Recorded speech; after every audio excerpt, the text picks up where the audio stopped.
పార్థ, సాహసము, ఓర్పు, ధైర్యము, శుద్ధి, ఇతరుల వంచింపకుండుట, కావరము లేకయుండుట మొదలగు గుణములు దైవాంశ సంభూతులకుండును. అట్లే డంబము, గర్వము, అభిమానము, క్రోధము, కఠినపు మాటలాడుట, అవివేకము మొదలగు గుణములు రాక్షసాంశమున పుట్టిన వారికుండును.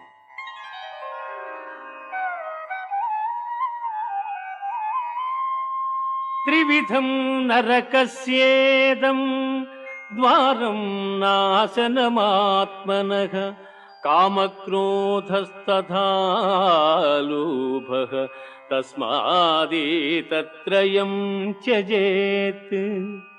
కామక్రోధ లోభములు ఆత్మను నాశనము చేయును. అవి నరక ప్రాప్తికి హేతువులు కావున వారిని వదిలివేయవలెను.